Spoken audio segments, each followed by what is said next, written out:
lembaga sosial yang kalian berjalan.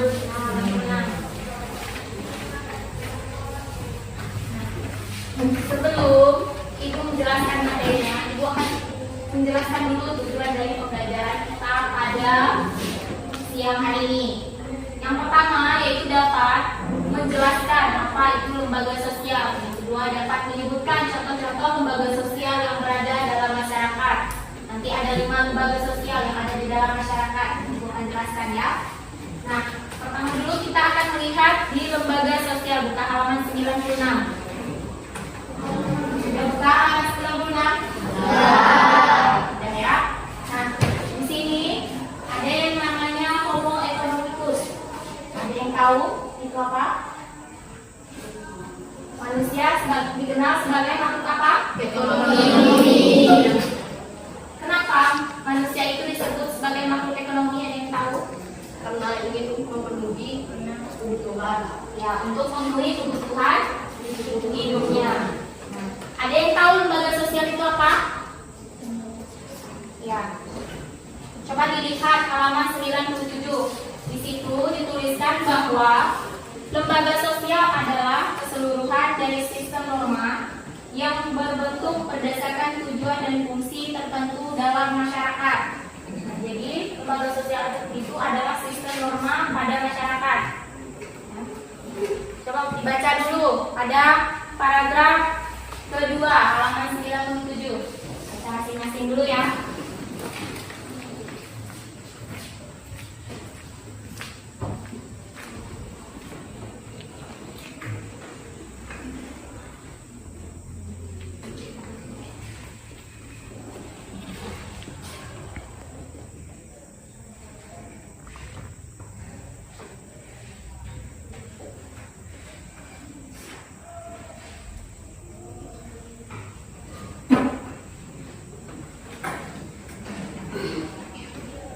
Sudah selesai bacanya? Apa lembaga sosial? Ada yang tahu? Ya, silakan. Lembaga sosial adalah keseluruhan dari sistem norma yang terbentuk berdasarkan tujuan dan fungsi tertentu dalam masyarakat. Ya. Yang lain dengar lembaga sosial itu apa? Paham lembaga sosial itu apa? Nah, sekarang kita lanjut yang halaman 96. Di situ ada sistem norma atau aturan-aturan yang dapat dikategorikan sebagai lembaga sosial. Yang pertama, itu sebagian besar anggota masyarakat menerima norma tersebut. Yang kedua, norma tersebut menjiwai seluruh warga dalam sistem sosial. Yang ketiga, norma tersebut mempunyai sanksi yang mengikat setiap anggota masyarakatnya. Di sini di masyarakat di Timur Laki ini ada nilai dan norma atau aturan yang ditetapkan oleh masyarakat ataupun perangkat desanya. Kalian mengikuti aturan itu? Mengikuti. Kalau kalian melanggar ada sanksinya? Ini yang dimaksudkan dengan sistem norma atau aturan-aturan yang berlaku pada masyarakat. Kalau kita melanggar, kita kena sanksinya. Nah, coba lihat di halaman 99. Di situ ada 4 tingkatan norma yang berada dalam masyarakat. Yang pertama, cara. Ada yang bisa menjelaskan Ibu apa pengertian dari cara? Ada? Ya, silakan dia. Cara lebih terlihat pada perbuatan individu dalam masyarakat. Penyimpangan dalam norma cara ini tidak akan mendapat hukuman berat, akan tetapi hanya sekedar celaan. Contohnya? Contoh, tindakan yang melanggar norma ini antara lain cara seseorang membuang sampah. Jika ada seseorang membuang sampah sembarangan, cenderung mendapat celaan karena melakukan tindakan yang tidak sesuai pada tempatnya. Ya, itu adalah salah satu contoh dari cara. Cara itu lebih terlihat pada perbuatan individu dalam masyarakat. Misalnya kalau di sekolah ini cara, ini kan ada salah satu contohnya cara berpakaian kalian. Hari Kamis kalian seharusnya menggunakan apa? Batik. Tetapi misalnya kalian menggunakan pramuka. Salah satu dari antara kalian menggunakan pramuka misalnya, itu merupakan salah satu contoh dari cara, lebih kepada perbuatan individunya. Kemudian yang B, kebiasaan. Nah, kebiasaan ini adalah perbuatan yang dilakukan secara berulang-ulang dalam bentuk yang sama. Di sini contohnya kebiasaan memberi hormat kepada yang lebih tua usianya. Di sini bertanya, ada yang memiliki kebiasaan unik di kelas ini? Salah satu jawabannya. Biasanya kebiasaan apa? Tidak kenal satu sama lain tidak di kelas ini? Tidak. Seharusnya tahu kebiasaan atau sifat karakter masing-masing. Misalnya kebiasaan apa yang paling mencolok dari kelas ini?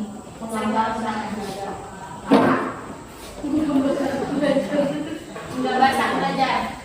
Itu dilakukan berulang-ulang atau tidak? Berulang-ulang. Sudah menjadi kebiasaan kan kalau dilakukan berulang-ulang. Berarti itu tidak menghargai guru yang di depan. Dengarkan ya. Di sini contohnya itu yang disebutkan tadi, yaitu memberi hormat kepada yang lebih tua usianya. Hormat tak kalian dengan yang lebih tua? Hormat kepada kakak tingkat, kakak kelas?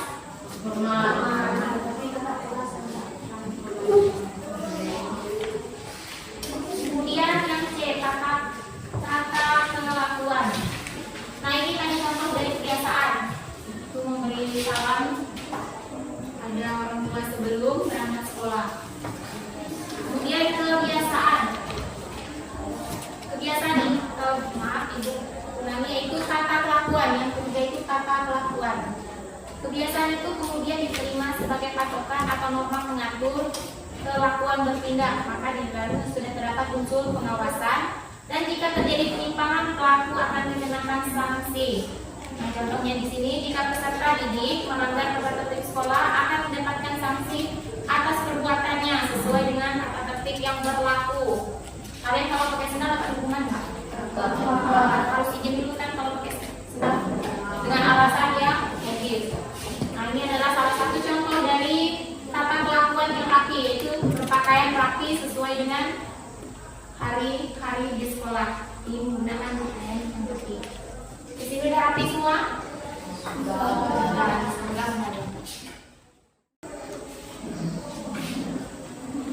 Nah, tata kelakuan yang semakin kuat mencerminkan kekuatan pola kelakuan masyarakat yang membutuhkan para anggotanya. Nah, di sini bagi anggota masyarakat yang melanggar adat istiadat, maka ia akan mendapat sanksi sesuai dengan adat masing-masing. Di sini ada adat istiadatnya? Ada. Kemudian coba lihat di halaman 103. Jenis dan fungsi lembaga sosial. Sebelum ibu melanjutkan, ada yang ingin bertanya?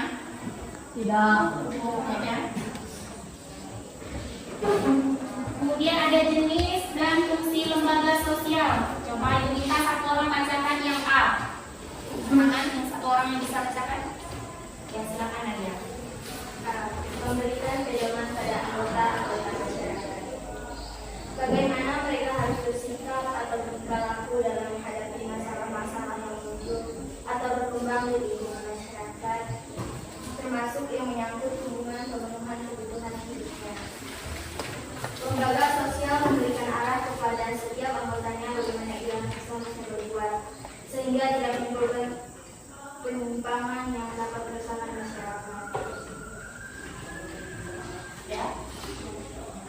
Yang B, siapa yang bisa? Ya, silakan. Menjaga keutuhan masyarakat yang bersangkutan. Lembaga sosial bermaksud untuk menghimpun dan mempersatukan anggota-anggotanya agar tercipta integrasi dalam masyarakat.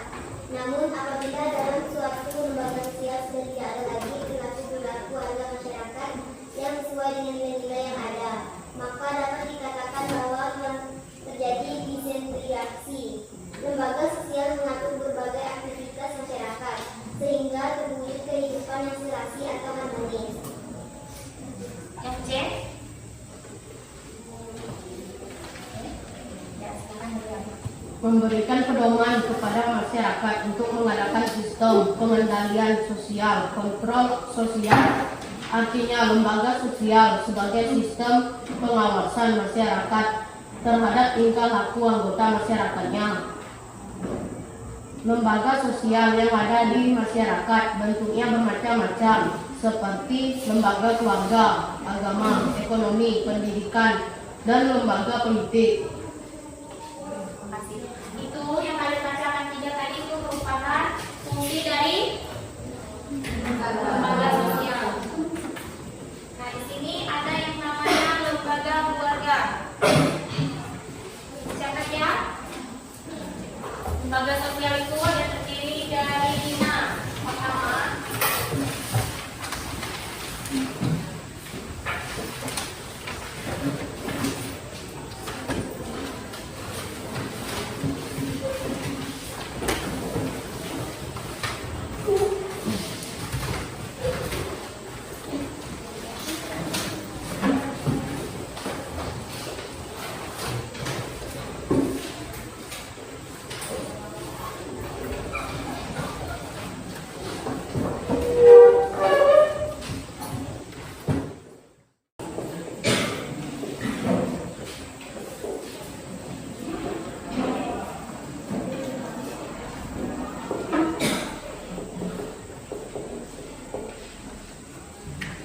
ada 5 lembaga sosial. Silakan dicatat dulu.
Sudah selesai?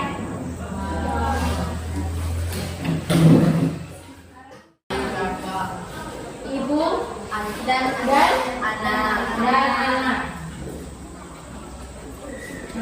Lembaga sosial, lembaga keluarga ini terdiri dari ayah, ibu, dan anak. Lembaga keluarga ini adalah lembaga yang paling kecil dalam masyarakat. Unitnya paling kecil dalam masyarakat. Ya. Coba lihat di halaman 104. Sudah buka buku semua? Nah, di situ dikatakan keluarga berperan membina dan membimbing anggota-anggotanya untuk beradaptasi dengan lingkungan fisik maupun lingkungan budaya di mana ia berada. Kemudian ini adalah gambar dari lembaga sosial keluarga. Ini ada terdiri dari ayah, ibu, dan anak-anaknya. Adik ya, termasuk anak. Kemudian lembaga keluarga juga memiliki fungsi. Nah, fungsi dari lembaga keluarga ini yang pertama itu ada fungsi reproduksi.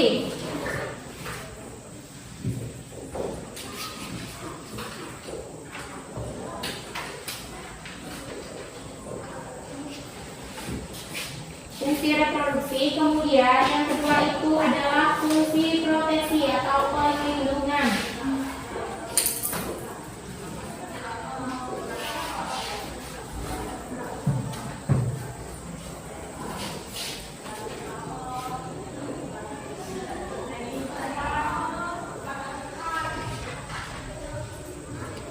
Yang ketiga adalah fungsi apa?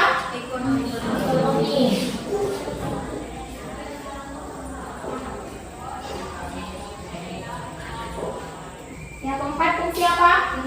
sosialisasi. Fungsi sosialisasi.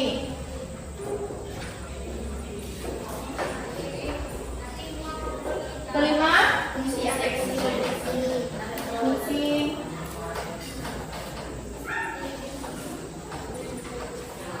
enam, Fungsi pengawasan sosial.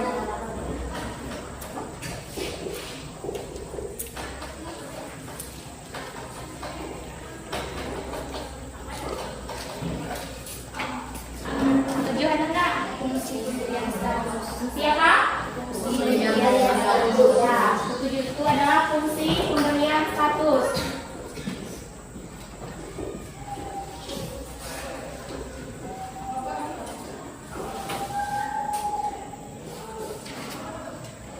Ada 7 fungsi lembaga keluarga. Yang pertama itu fungsi reproduksi. Fungsi reproduksi ini adalah fungsi untuk meneruskan keturunan. Kemudian yang fungsi dari proteksi itu perlindungan. Jadi keluarga itu berperan memberikan perlindungan pada anaknya. Kemudian penjelasan fungsi afeksi. Ya, sebentar. keluarga memberikan kasih sayang dan perhatian pada anak-anaknya. Dalam keluarga pula diharapkan akan memberikan kehangatan perasaan pada anggota keluarganya seperti seorang bapak yang tetap memberikan perhatian dan kasih sayang kepada anak-anaknya tanpa membeda-bedakan. Ya, di fungsi afeksi ini keluarga memberikan kasih sayang atau perhatian. Di sini diberikan kasih sayang dan perhatian pada keluarganya. Diberi. Ya. Kemudian yang ke berapa lagi? 6. Ada fungsi apa itu? Pengawasan sosial. Pengawasan sosial. Minta yang ujung. Coba jelaskan fungsi pengawasan sosial. Setiap anggota keluarga pada dasarnya saling mengontrol atau saling mengawasi karena mereka memiliki tanggung jawab dalam menjaga nama baik keluarga. Ya. Jadi di fungsi pengawasan sosial ini setiap anggota keluarga pada dasarnya saling kontrol dan saling mengawasi. Nah, karena mereka merupakan tanggung jawab dari orang tuanya. Jadi anak ini perlu adanya pengawasan sosial dari orang tua. Ya, tidak terjerumus dalam pergaulan-pergaulan yang bebas, yang aneh-aneh. Nah, kemudian yang ketujuh, fungsi pemberian status. Pak Andika, silakan baca. Melalui lembaga perkawinan ini, orang akan mendapatkan status atau kedudukan yang baru di masyarakat, yaitu sebagai suami atau istri. Secara otomatis, ia akan diperlukan sebagai orang yang dewasa dan mampu bertanggung jawab kepada diri sendiri, keluarga, anak-anak, dan masyarakat.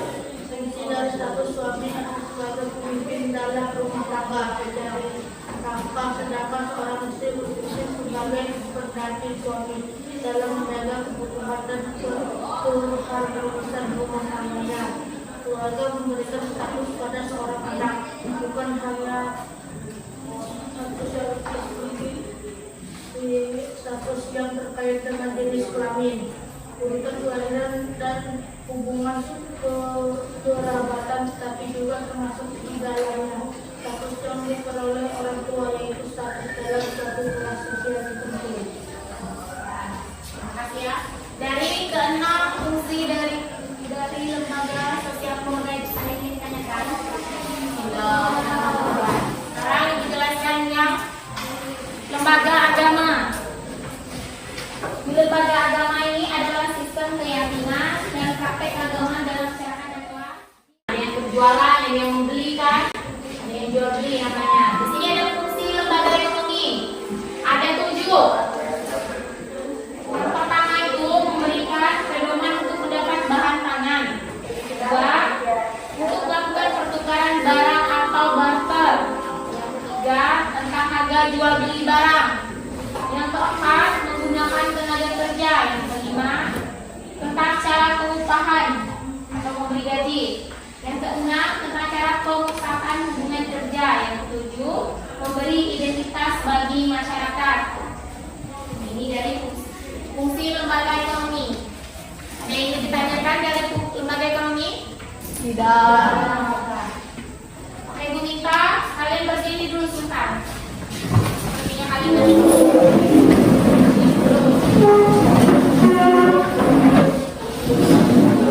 Ini kita akan melakukan permainan tangan ganjil. Bisa? Jadi ini ya. Ibu akan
siapa lagi yang mau pesan?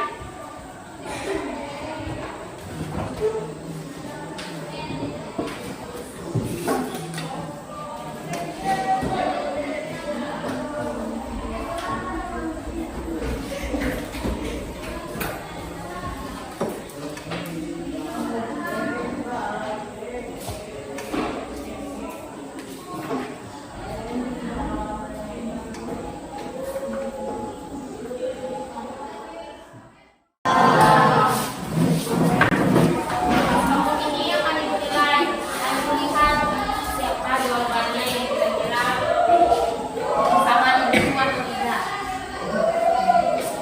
Nah, jadi sebelum ibu menutup pelajaran kita pada siang ini ada yang ingin ditanyakan? Sudah paham semuanya? Terima kasih ya kalau sudah paham. Terima kasih juga sudah mengerjakan tugasnya. Nah, jadi kesimpulan dari materi kita pada siang ini adalah lembaga sosial itu merupakan sistem norma pada masyarakat yang memiliki fungsi dan tujuan tertentu dalam masyarakat. Nah, di lembaga sosial ini memiliki 4 tatanan norma yang berlaku dalam masyarakat. Yang pertama itu cara, kebiasaan, tata kelakuan, dan adat istiadat. Fungsi dan tujuan dari lembaga sosial itu adalah memberikan pedoman bagi anggota-anggota masyarakatnya supaya anggota masyarakatnya itu mematuhi nilai dan norma yang berlaku serta aturan-aturan yang ada di dalam masyarakat. Kemudian juga lembaga sosial ini memiliki 5 macam-macam, yaitu pertama itu adalah lembaga keluarga, agama, ekonomi, pendidikan, dan politik. Nah, itu adalah kesimpulan materi kita pada siang hari ini.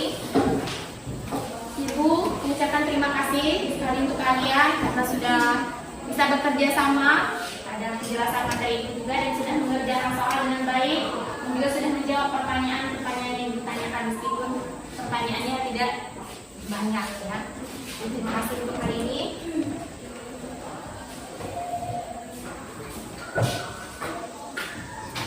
Nah, kemudian sebelum kita pulang kita berdoa dulu. Berdoa diri.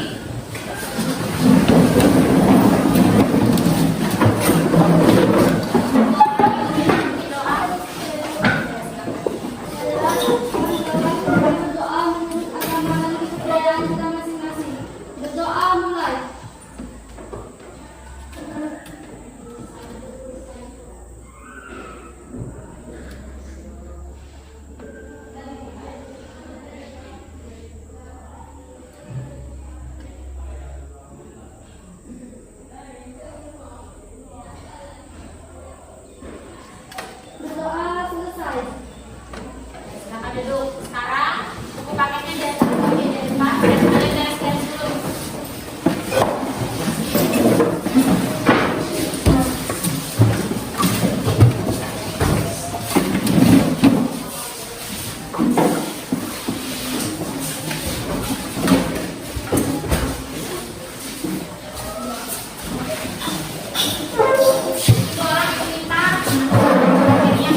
Salam kepada guru dan teman-teman. Bye.